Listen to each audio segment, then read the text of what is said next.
All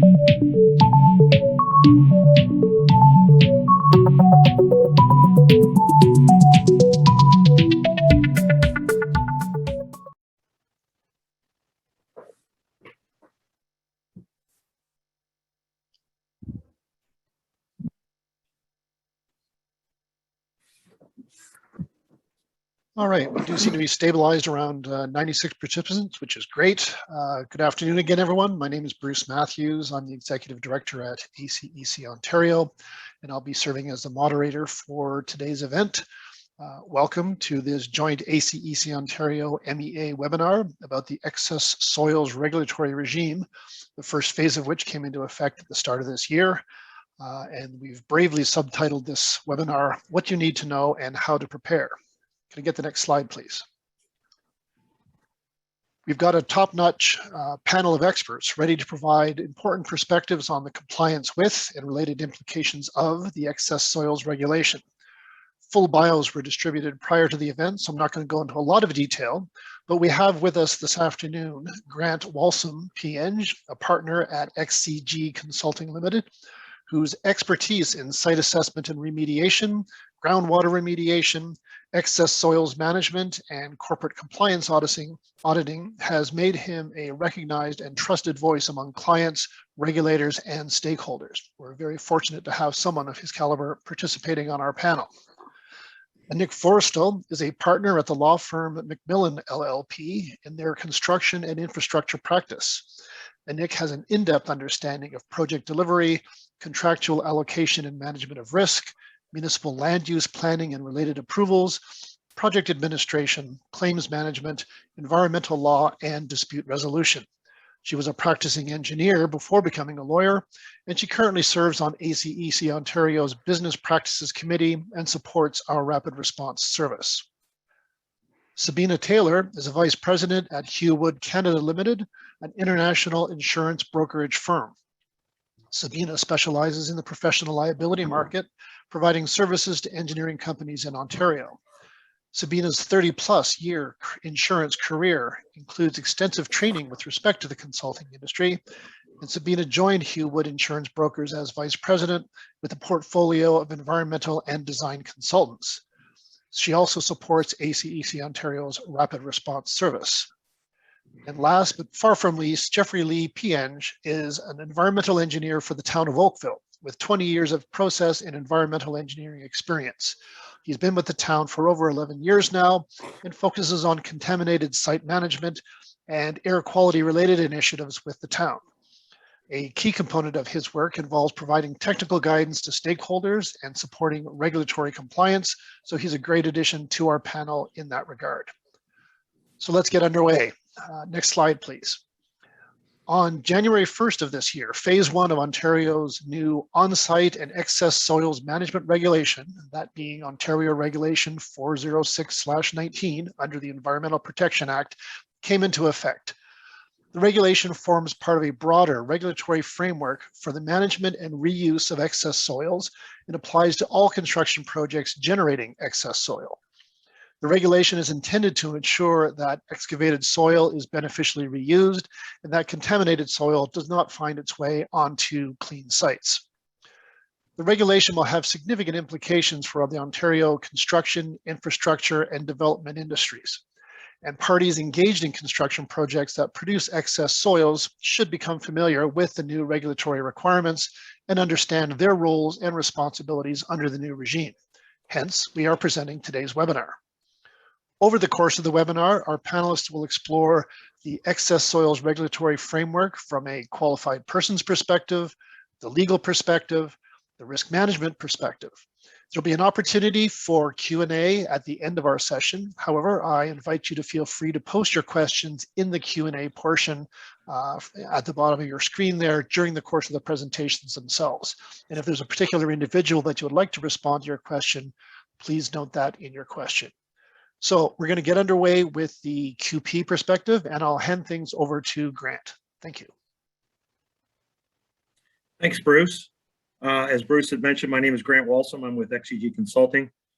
I have a long tie with ONEA and Canadian Brownfield Network, where I've been discussing brownfield sites, remediation, and excess soil management. I've been involved with the excess soil file with the MECP for the past 8 or 9 years in my capacity with ONEA.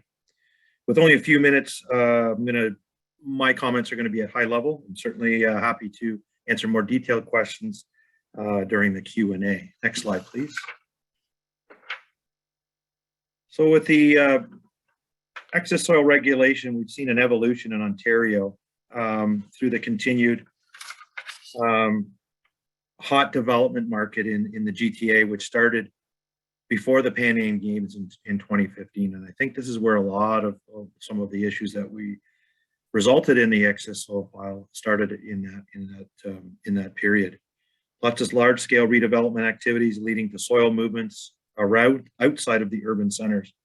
Soil quality misrepresentation and management choices have left many innocent parties with relocated contamination.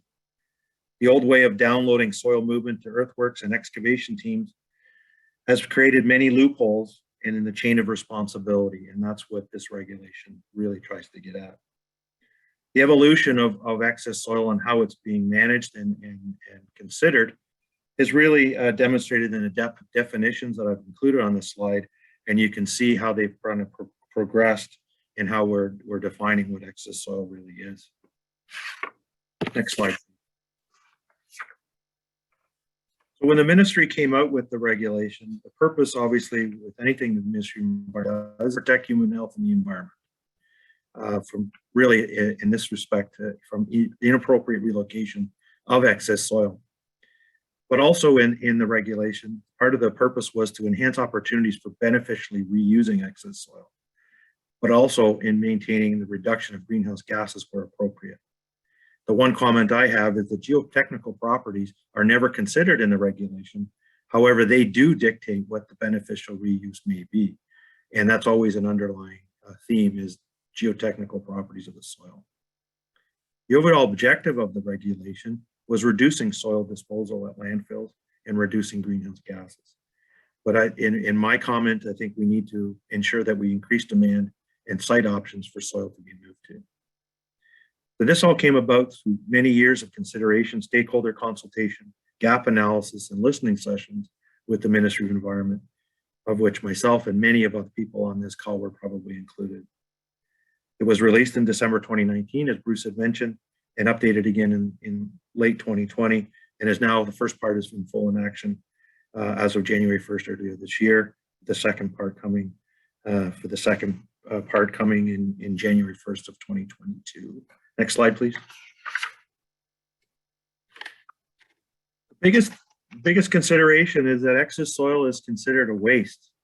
Once it leaves the project site. So if it's maintained on the project site, it's not excess soil and it's not a waste material. And it's a waste material once it leaves the site, unless you're fully complying with the regulation. And some of the keys are there on the slide. The one thing I want to want everybody to remember is that when we're talking about excess soil, we're talking about generally soil that can't be reused on that site. And generally, in most cases, it's marginally impacted or clean. And that's what we have to consider, is that we're moving clean to marginally impacted soils around. If it's heavily contaminated, it's dealt with waste anyways, and should either maintain on site through risk management measures or taken off site for disposal or treatment. Next slide, please. Some of my key takeaways for people that are in the audience today, and things that I think helps us prepare for this. Next slide. And for consultants and QPs that are on, read the regulation and the rules document. I can't stress this enough. My second recommendation is read the regulation and the rules document. We can't do this enough because there's so many nuances in the regulation and how it fits to some situations, not always to the other. So rinse, repeat, keep reading it, guys. I have a binder on my desk that I refer to almost every day. And I deal with a lot of excess soil management projects and so forth. That's regulation and the rules document is there, and I have to reference it. And I don't think that I'm an expert on anything. And I considered that document to be my Bible, and it sits here on my desk. Other things that we should be doing as a community is taking opportunities to discuss and learn from others, attend webinars and conferences, and try to become an expert in this field, because we need to be advocates for our clients and others. We need to advocate for them, but also advocate to them. They need to be understanding, our clients need to understand the regulation, and they're going to be looking to the QP community to help them do that. Although, you know, the QPs are only maintained by the project leader and sometimes by contractors, and there's not a lot of regulatory requirements of the QPs. It's all in the project leader. The project leader will still be looking to the consultants and the QPs to assist them through that process and help them educate that. So we really do need to understand this, and you're not going to get this by not reading it, not understanding it. Good reports and no shortcuts, and that's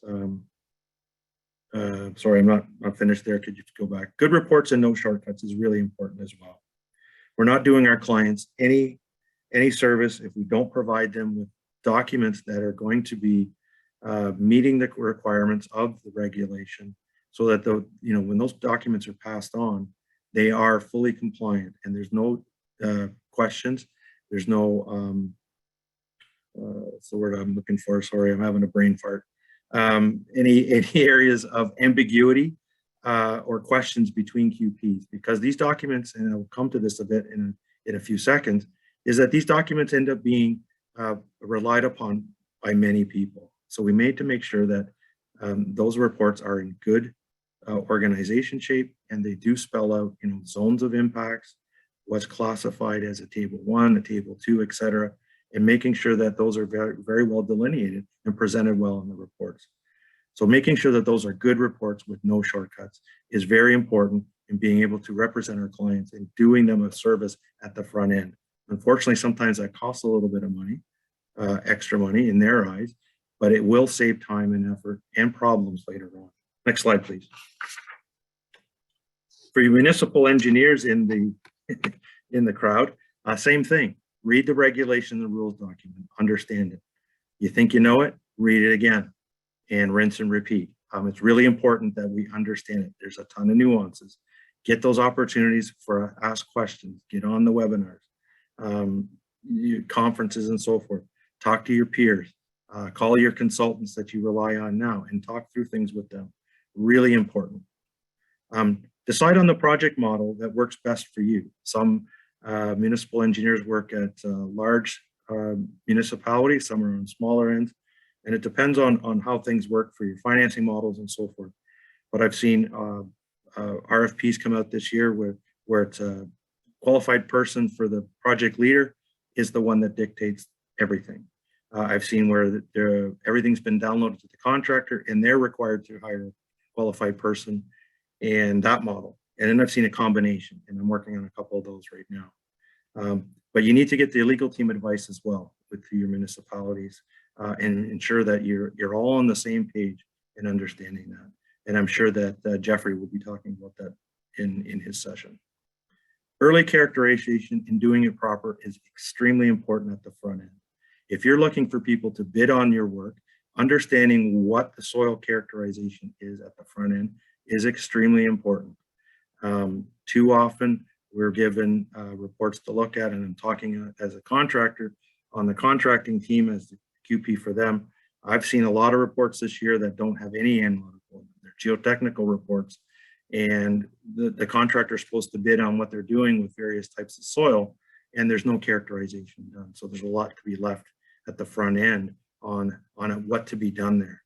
So it's really important that you get that information done and done properly at the front end so that you get a better bid and you get a better project at later on. And again, don't accept less than the regulatory standard. If you're going to get a report, make sure it covers everything that you're going to need to do. Those reports are going to be handed around. That's going to be given to the contractors to base their bids on. So it's really important that those reports are in really good shape. You have to remember that these regulatory standards and the documents that are prepared are legacy to the project. And the better the information early on, the less chance for problems and issues later on. Next slide, please. I want to talk about the reports again, and we need to understand that these reports that we prepare for excess soil are not just with a person that's commissioning them. It's not like doing a due diligence report where you're doing with a property transaction, where you're providing a report to that person who commissioned you, and it basically stays with them and maybe their lender. In this case, these reports that we're going to be prepared in here, in this regulatory regime, are going to be handed around to the contractors, their QPs, other QPs for the reuse sites, owners and managers themselves, who are all basing decisions upon that information that's being prepared. So we have to understand that. And presenting the information in clear and concise methods is really important. The report reliance statements. I mean, as a consultant, we're always wanting to ensure we're protecting our interests and reliance on the information for our clients as well. But we have to understand that those reports, the purpose of them is to be shared, and that we can't just limit those types of things. We're making reports. I'll explain that, Danielle. That's a good question. Good illustrations for what reviewers to understand, identify zones of impacts, non-impacts, depths, whether the certain standards are met and failed, and delineate those where possible. And again, all of those cost more, unfortunately, but it may save effort later and a lot of time. And a question just came across, which I'm happy to take right away, is what is a QP? And a QP under Section 5 and Section 6 of Regulation 153 identifies as a QP as a professional engineer, a professional geoscientist, and I believe Section 6 identifies QPs for risk assessment are also applicable. So it's professional engineer, professional geoscientist, or somebody with the applicable time have done risk assessments as well. Next slide, please. So in my summary, those are a few things, and I'm certainly happy to answer any questions, but I provided, I'm assuming these slides will be handed around, a number of quick points of resources for people if they don't have some of these links yet or don't know where to look. A great article on how all this started, I still refer to this, done by a friend of mine, Al Durand, was done in ES&E. I've linked it there. The Made in Ontario Environment Plan was really outlined the start of what was being done in the regulatory end. The regulatory package and ministry resources is there. ONEA, who I was involved with in preparing some best practice documents and presentations, are there for 3 types of situations. OSPI did a great study last year on pits and quarries and reuse of excess soil in those. We've also started Qualified Persons Community of Ontario, and that link is there. And REPA is now almost live with the registry, and it's there as well, the link to that. And hopefully those are useful to some or everybody. So that's it for me until the Q&A. Thank you for your time and listening. And I look forward to hearing what Annika has to say from the legal front. Thanks, Annika. Good afternoon. Thank you for having me today. So I'm going to be briefly just going through high-level points about the legal perspective and what to be thinking about from a contractual perspective when you're allocating responsibility for the excess soils obligations under the regulation. If you could go to the next slide, please. So the first thing and the most important point, I think, Grant already made, read the regulation and then read it again and then read it again. But really the idea is to, as early as possible, wrap your head around the obligations that you're going to have for your project under the regulation.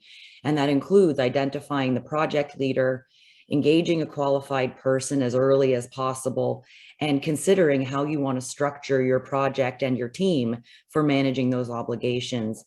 As Grant mentioned, there are a number of different options that parties are considering and that we're seeing happen, such as allocating some of the project leaders' responsibilities to the general contractor.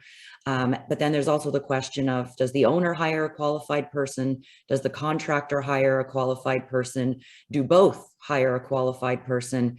And if both are hiring a qualified person, who is doing what? And when are they working together and on what? So the sooner we get these project parties involved and turn our minds to these questions, the better position we're going to be to handle these risks, these obligations, and make sure that our contracts are also clear. And as you know, to Grant's point as well, that when the contractors or consultants are bidding on the scope of work, that they have as much information as possible to do that on, so that there's transparency and understanding about cost and schedule implications. Next slide, please. So what are some of the responsibilities of the qualified person QP that you'll need to be considering and allocating under your contracts? Now, I note that some of these obligations with respect to the reports here are going to be coming into force on January 1st, 2022. So we do have some time before these obligations will come into play. But nevertheless, a lot of these reports and a lot of these considerations will still be involved, even if you don't have to formally file them under the reg at this time. They will be involved in the process for managing excess soils today under your existing contracts and your current projects.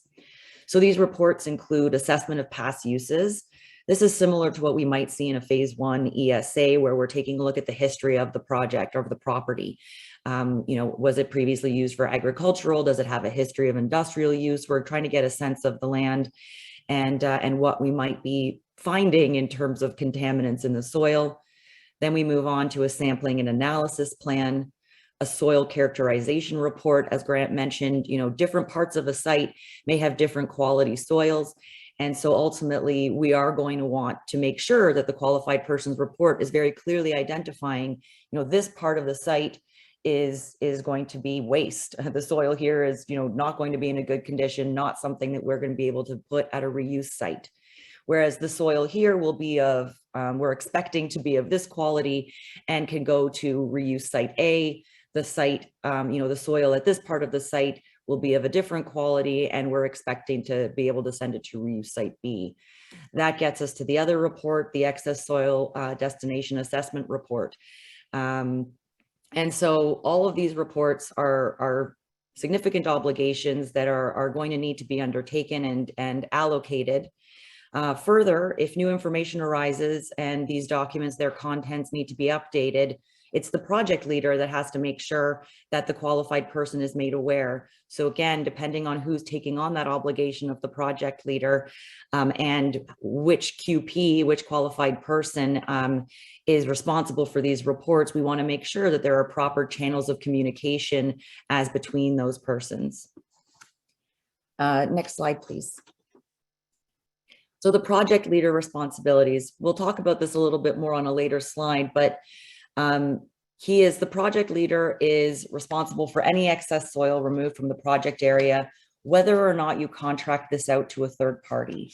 So as the person responsible for the project, owners, municipalities, engaging parties to participate on a project, they are very likely going to fall into the definition of project leader and will not be able to get rid of that obligation. But you can assign those obligations by contract to your general contractor, for example, or another third party. And so what are some of these obligations that you're going to need to be turning your mind to?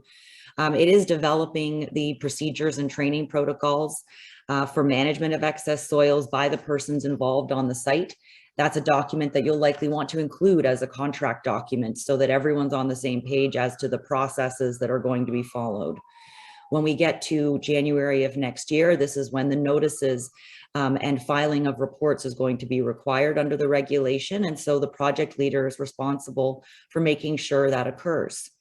There's going to need to be coordination and undertaking of the soil sampling prior to the soil's transport to a reuse site. There's going to be arranging for temporary storage if that's needed. If you can't do it on site, do you have another site or another place to put that soil?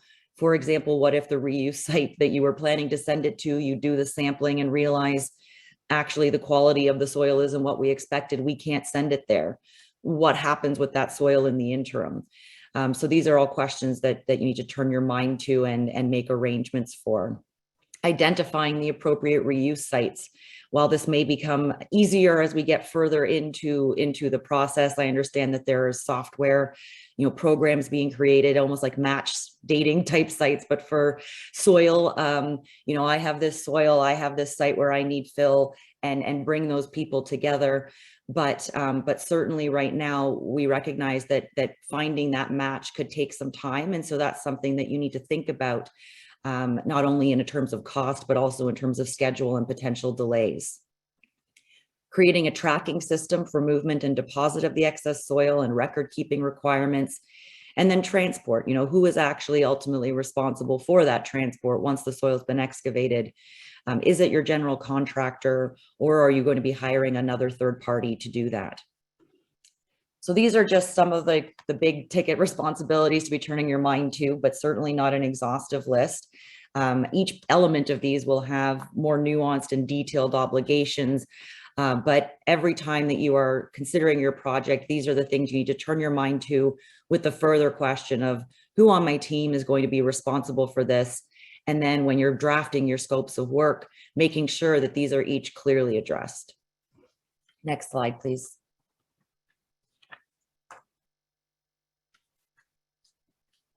So as I was saying, expressly address the parties' respective soil management obligations in your contract, where you have the, the overall procedure policy, saying here's what the qualified person is doing, and that's company ABC, and here's what the general contractor is doing, and that's company XYZ.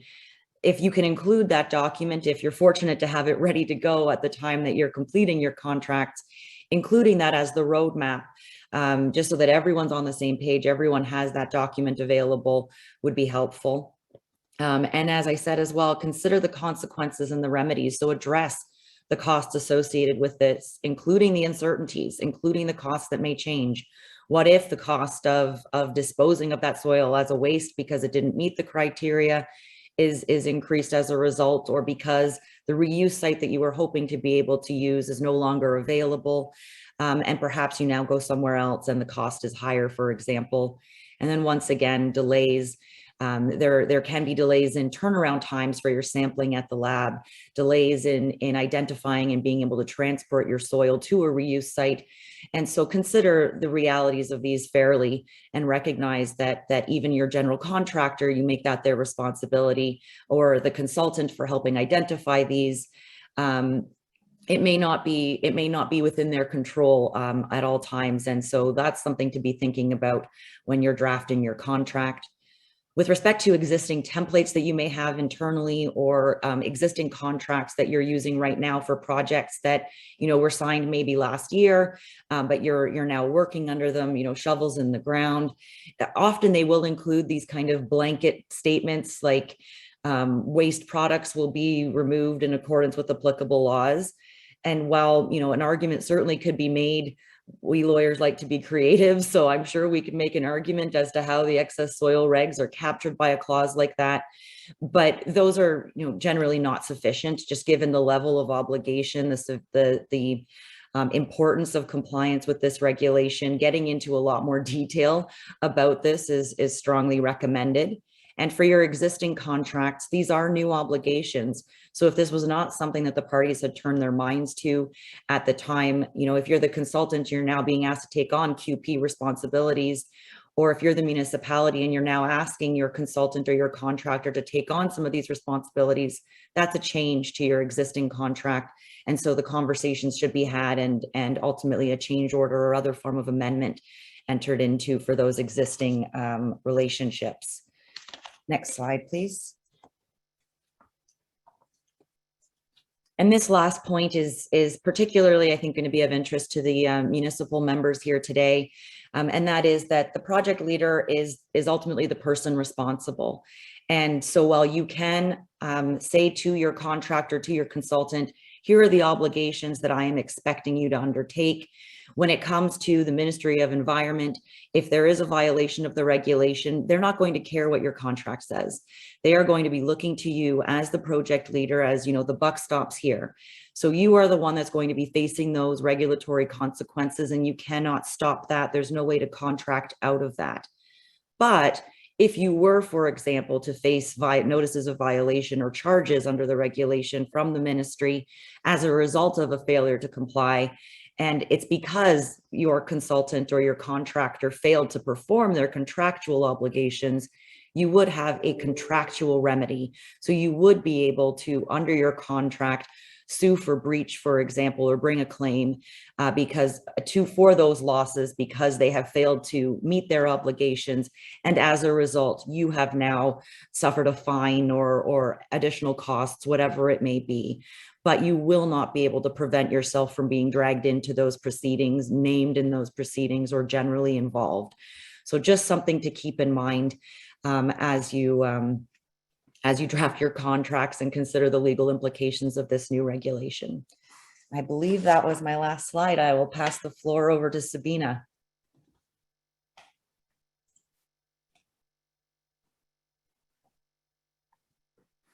Thank you, Nick. I thought Jeffrey was going next, but that's okay. We can discuss risk management. Next slide, please.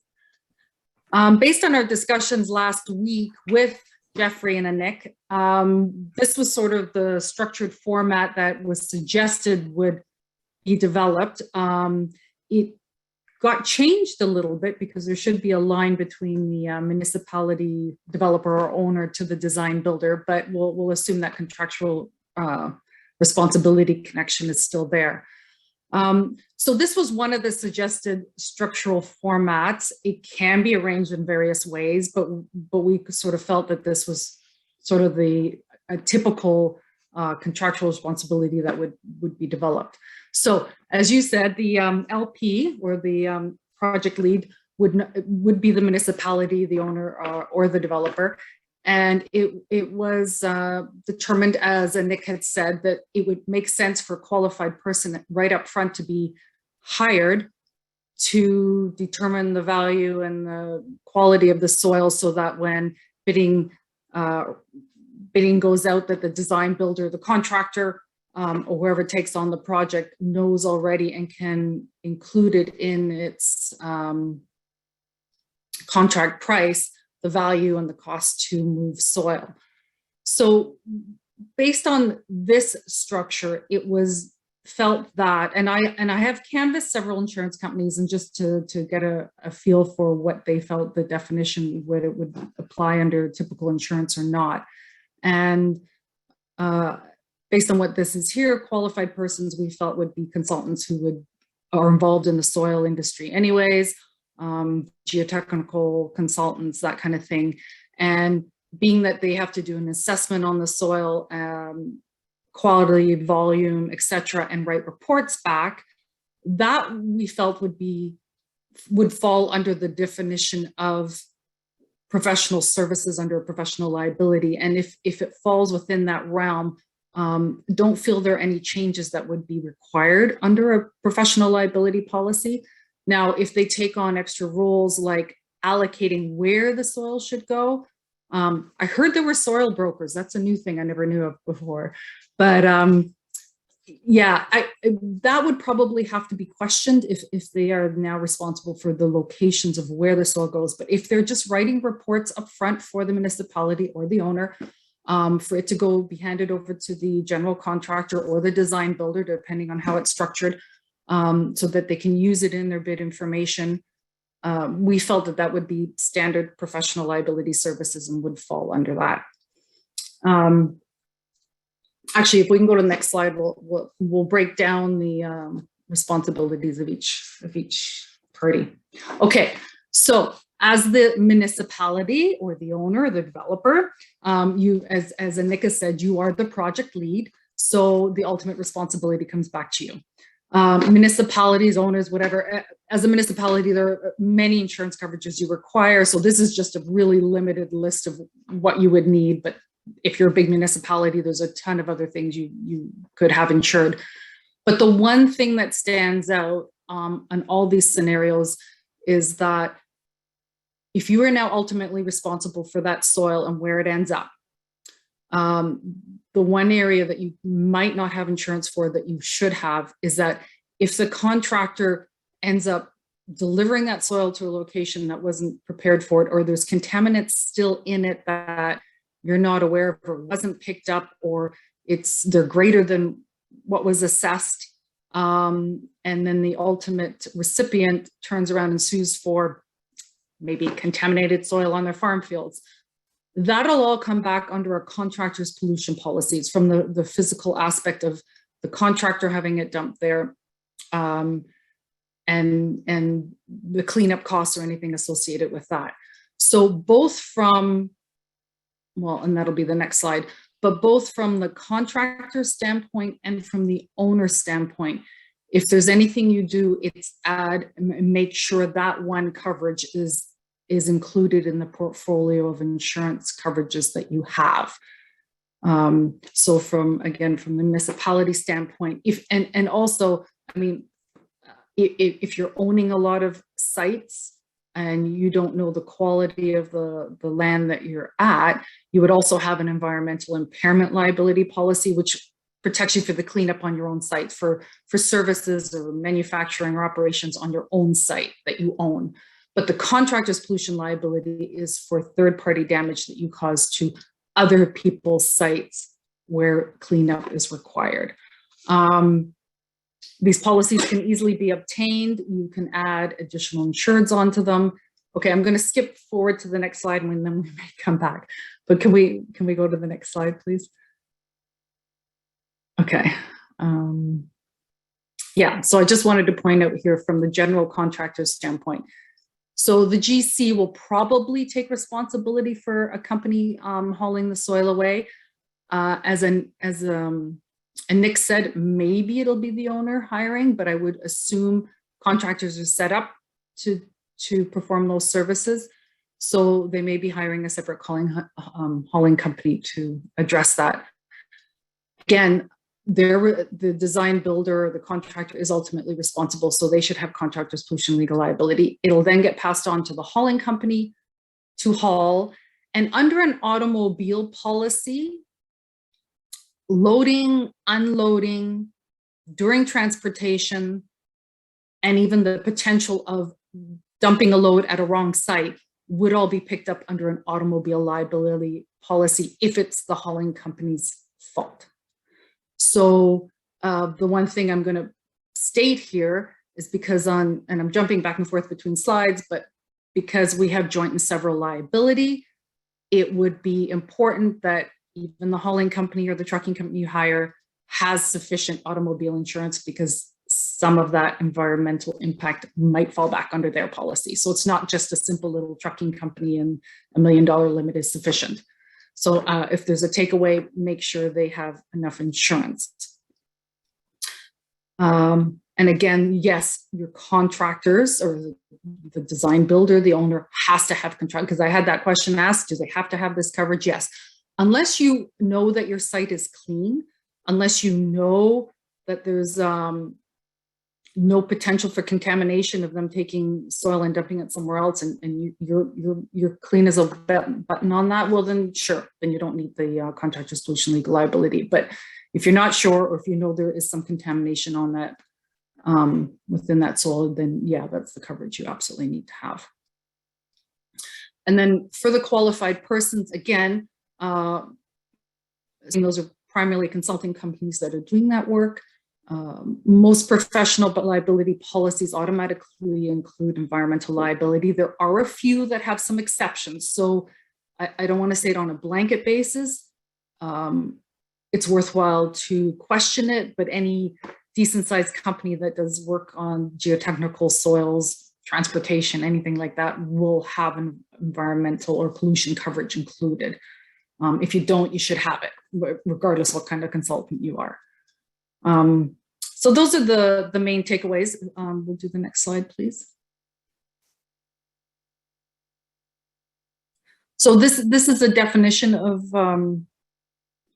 professional services under a professional liability policy, just to show that, again, if you're doing geotechnical, environmental, typical consulting work, it would automatically be picked up. So the insurers are responsible for legal liability that, okay, I'll read again. Those services that you or anyone for whom you are legally liable are legally qualified to perform for others in your practice as an architect, engineer, interior designer, land surveyor, landscape architect, project manager, construction manager, scientist, environmental consultant, or technical consultant. So it pretty much takes in all consultants and will cover their standard services. And then I had just pointed out on the bottom again, because of due to joint and several liability, that it is, you want to make sure all parties carry sufficient coverage for potential contamination, being if they don't have enough insurance, it will come back on your shoulders, especially as the project lead. And as Nick said, you can pass off the contractual liability, but you're still ultimately responsible. So you should make sure all parties have sufficient insurance. And if there's any change in the structure, then that can be addressed. But again, just make sure you have the environmental coverage in place. And I think that's the most important and the main takeaway from this. And if you have any questions, you can let me know after. Thank you. I guess it goes on to Thanks. Jeffrey.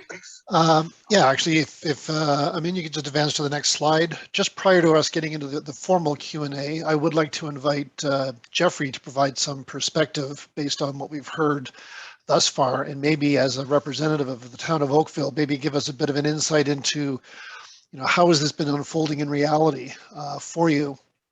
What are the challenges that have arisen with respect to compliance with the regime as it stands now, and both from a context of the town as the building authority for a private project, where you've got a project like an owner and a contractor and potentially a consultant, but also in circumstances where the municipality or the town, in your case, is actually the project owner. So someone working on a specific municipal project. So if you wouldn't mind, maybe just give us some sense of how this has been working out for you and how you've been managing expectations and managing the relationships with the parties in the context of excess soils.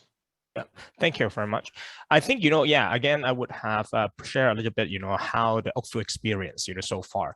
For this one, we look at how do we become compliance with the regulation in two levels. One is in the corporate levels, and the other level is more so to the project levels.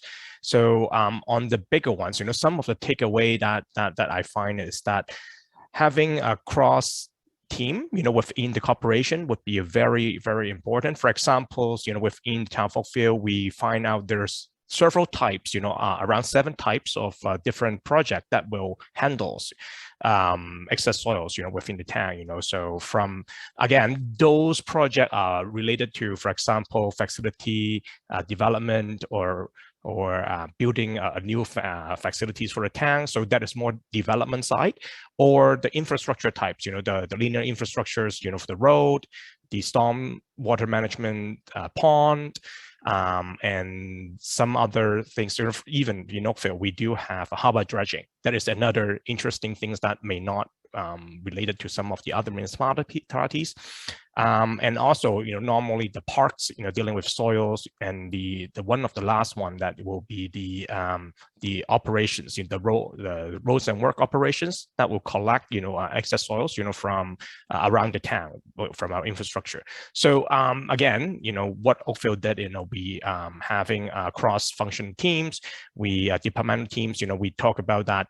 But again, having that knowing the requirements, I think is very important. As Grant said, reading distributing the information again to the project leaders, the project managers, and to the directors, and to the people who will deal with that. That's one big thing. But on the project levels, again, with all the things that we talk about, from the how your structures, the contractual models that you're going to employ, the roles and responsibility and tasks, on the application side, the budget and timing, have the municipality has dealt with, with sufficient budget and the timing that allows for those reports and the tasks to carry out. And the risks and liabilities distributions, how exactly the agreement, for examples, not only within the contract, maybe there's another contract that you wanted to have an agreement with the reuse site, not only just a consent. So those are things that may wanted to consider. And another thing is maybe how to think about, on the corporate levels, how to keep track of the record.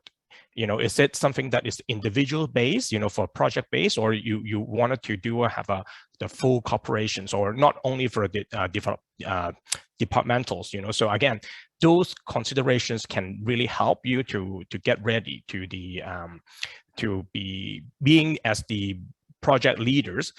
But on the other side, there's another two things that may wanted to talk about is, for example, municipalities may have their own bylaw, the site alteration bylaw. How exactly that will be, is the wording consistent, with the what you want to achieve, and how exactly will work within the new framework. So I think that is another from the municipality side, on that front, that you wanted to look into that. And another thing is, even though not, the some of the project that you allowed for your for earthwork, for example, you have a utilities company, you have some other people that want to do works, on town-owned land. Is there, providing permit? You are not the you are the owners. However, you are not the project leaders. How exactly that permitting work? I think those are different considerations that may wanted to consider.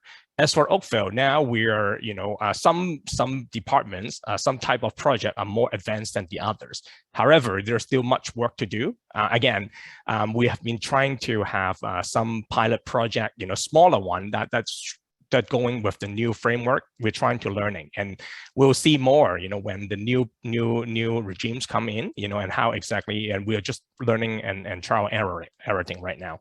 So those are a short summary of that. Super. Thanks very much, Jeffrey. Appreciate that. All right, let's dig into some of the questions that have been submitted by our audience. There's quite a few here. I'm going to start with sort of in the middle of this list, what might seem like a softball. And Sabina, this one is specifically for you. I think during your presentation, a couple of times you mentioned the concept of having adequate coverage or sufficient coverage. The question from the attendee here, what is sufficient coverage in these kind of circumstances? That's a really good question. I get that from my clients all the time. What is sufficient? Well, if you've got to do the assessment. If soil goes to an incorrect spot and has to be moved, or maybe it needed to be remediated ahead of time and it hasn't been remediated, what kind of costs would be associated with that? I mean, that's an easy way of trying to put a value on it, but then there's other things that it can occur. You can have contaminated soil dumped somewhere that it shouldn't have, and then it leaks out into a river or stream, and the consequential damages are far reaching. So it's a bit of a tough question. It'd be safe to say that $1 million or $2 million probably isn't sufficient, but insurance premiums are really, as most of you have probably experienced in the last year or two, they've gone up in the last couple of years. So it's easy to say, carry $5 or $10 million, but then there's a definite cost associated with it.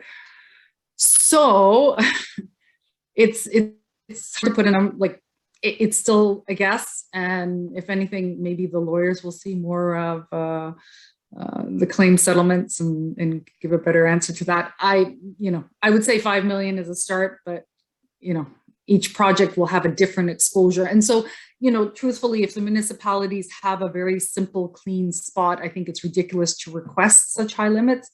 But if you've got, land that's been contaminated through gas stations or whatever, and you don't know what you're getting into, then yeah, some higher limits are, should be requested. Super, appreciate that. All right, next question that I'll throw out there. If a project, it says here, does not have, and I'm going to say is anticipated not to have any excess soil, that it's considered a balanced site, is there a requirement under this regime to even do the initial assessments? Anik, do you have a sense of that one? If you're not excavating any soil or going to be transporting it off site, then no. You might need to do initial assessments like a phase 1, phase 2 environmental site assessment in any event for other reasons, like to make sure if you have a change in use that you might need a record of site condition. But if you're not generating excess soil if you are not excavating soil to be removed from the site. Okay. Another quick one that we can hopefully knock off here is excess topsoil. Does that fall under this regulation? Grant, you have a view on that one, or maybe Jeffrey? Sure. Excess soil is, or sorry, topsoil is considered as excess soil. It needs to be treated as such. However, there are some exceptions in there. If you're moving topsoil from one site to another site to be used as topsoil, there is some considerations there. There's also topsoils that are stripped for the purposes of residential developments. You can set up a depot for that purposes. There are some exclusions in there, but generally, you know, in what I've been doing, I've been recommending people just treat it as excess soil, analyze it the same, make sure that you're being responsible as the owner of that material and where you're taking it to, that you can ensure the person that's receiving that material has got good quality material and what they expect. All right, and see Jeffrey's just nodding his head in agreement, so we'll consider that one covered. Appreciate that. Question here regarding grandfathering with respect to certain contracts, obviously things that may have been anticipated or almost underway when this regime came into effect. So how does the grandfathering actually apply? Is it a matter of when the construction contract was executed, i.e. signed on the dotted line, or when an engineering services agreement was executed to initiate the project? Again, I'll go perhaps either with Jeffrey or maybe a Nick on this one. I think for the grandfathering, I think it's only for the planning requirements. Again, I am not a lawyer. I'm just having to reading, you know, from the excess soils, you know. So again, there are the only certain parts that you're not being covered, you know. So I think you need to read it carefully. You know, that the planning requirement will not, you know, from I think section 8 to section 16. That is the one that you are not necessary to do the registrations and the planning requirement. But the rest, I think you still need to follow the framework, you know, for example, the tracking and all those other things, you know, so you still need to make sure. And also there's only a 5 years, you know, starting 2026, if the project is going longer than that, that you may need to consider again, you know, to register the project if it is that large. Yeah. Nick, any further perspective there? No, I was just going to point out the section that Jeff is referring to is section 8, sub 2, sub B of the regulation, which does just apply to those registry requirements. And that's where it says the project leader entered into a contract with another person before January 1st, 2022. So it is the date of entering into the contract that would govern for that transition provision. All right. I've seen a couple of questions come up that speak to what's coming up in the next phase that's supposed to start on the 1st of January of 2022. And I think, Nick, maybe in your presentation, you spoke to that seeming like it's a far ways away, but you know, my calendar says we're into November already, so it seems like awfully close, I suspect, for a number of the folks involved in this industry. And I know there's been submissions made, certainly from the municipality side, looking to defer that implementation. Unfortunately, we do not have anybody from the ministry on our panel here today to speak to that. But I'm just wondering if anyone wants to chime in with respect to where we stand today with respect to where we need to be to roll out the elements of phase 2.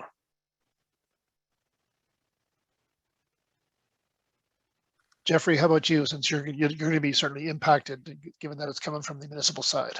Yeah, I think it depends on the, it varies, you know, from individuals, you know, corporations or individuals, municipalities. I think, you know, if even within the municipalities, you know, some departments or some type of project are more advanced than the others. So I think it varies a lot, you know, so at least, you know, in Oakville, I have been trying to educate, you know, and raise awareness of this requirement since last, you know, since the regulations come out, you know, in 20, and it's already delayed once. So, so anyways, so I just wanted to make sure that, you know, I think I cannot say that how prepared others are, but at least, you know, I have been trying to make sure that at least, you know, in the, you know, again, very depends on how prepared the individual company is. So. If I could just add to that, it's my experience right now that we are not prepared. I refer to it on our pre-call as organized chaos without the organization that we're probably going to be entering into.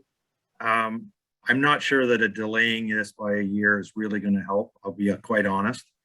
I think that there's going to be times for all of us to be adjusted.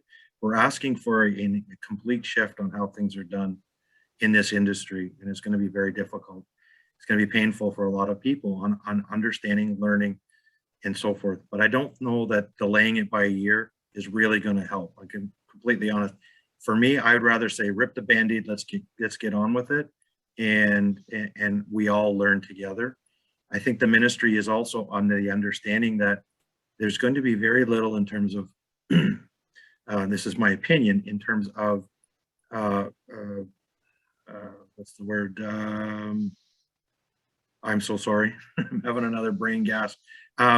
Enforcement in the next year or two, just because everybody's learning. And I'll just stop there. Fair enough. Just being mindful of the time, hopefully I have another couple of questions that we'll get in. Sabine, this might be one for you.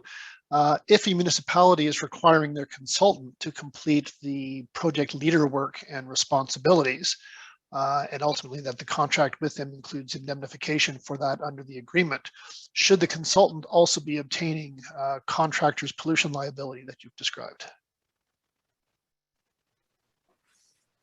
Absolutely. Yeah, I mean, if the consultant is the LP or in a design build role, they have, much greater responsibilities and a whole bunch of other insurance issues they need to address and pick up. So depending if it's just an LP role or an actual design build role, the answers are different. But yes, if they're by any chance hiring the trades or the contractor or the trucking company or anything to that effect, then yeah, they also need to carry that coverage. And there are environmental programs that have, like most environmental consultants are under what I call a combined program, which gives professional liability and contractors pollution liability under one form. So those are available, but generally only seeked out by firms that focus in that industry. All right, appreciate that. If I could jump in actually on that point. I'm interested in Jeffrey and Grant's thoughts on this, but in my personal opinion, the consultant is not in the best position to administer the responsibilities of the project leader. And so we would generally recommend that you not assign those responsibilities to the consultant, or if you're the consultant being given those responsibilities, to have a serious conversation with your client about what that involves. A lot of these, hiring a trade or a transport company to remove excess soil might not be within your wheelhouse, or you might need to hire a subcontractor to do that work. So there are insurance and other cost implications to taking on those obligations. It would be our expectation that more often than not, where the project leader is assigning these responsibilities by contract, that they would be delegated to a general contractor who is usually in a much better position to be doing the coordination and management of obligations at site, as opposed to the consultant. But as I said, I'm interested in Jeffrey and Grant's perspective on that as well, since I think this is all something that we're still kind of working out the details of as we get used to the new obligations. My insurer won't let me be the project leader. So it's not a good spot to be in, and we really shouldn't be accepting those responsibilities. Yeah, from Oakville's standpoint, so we usually we haven't thought about totally delegated to the project leader's responsibility. I think that is not allowed even within the regulations. So the ministry has been saying that for a long time. Project leaders cannot be delegated. At least that for that particular titles. So as the regular responsibility and also the liabilities associated with that. But again, the actual work, I think it depends on the type of project and how exactly the contract, the type of project, the models that you're going to use. If you ain't having a general contractors, then maybe a lot of the coordinations and all those can be, assigned, to that. But again, at the end of the day, project leaders still the ultimate final persons, that will be responsible. Again, that hopefully that answered a little bit. Yeah, and I think Nick made that clear in her presentation that the project owner can't contract out of being in that role. But as you've said, Jeffrey, yeah, you may end up assigning certain things, but it doesn't ultimately change where the buck stops, should things go sideways. Well, listen, folks, we are out of time. There's a few unanswered questions. What I'm going to ask is maybe either Min or Catherine from ACEC Ontario can capture what those are. If we can perhaps put together on a sheet some brief answers to those, and when we circulate the slides to the participants, we can also attach that as a sheet with the Q&A for the ones that we haven't had a chance to get to. So Grant, Nick, Jeffrey, Sabina, thank you all very much for your time today. I did note someone mentioned, and I forget whether this was in the Q&A or the chat, that the ministry itself is holding a number of webinars on this topic, on the topic of excess soils as things are being rolled out. So again, it's everyone's benefit to take in as much possible information as you can, clearly from authoritative sources. And make yourself the most aware is the best way to prevent problems down the road. So once again, on behalf of ACEC Ontario and the Municipal Engineers Association, thank you all for attending, and thank you again to our presenters. Have a great day.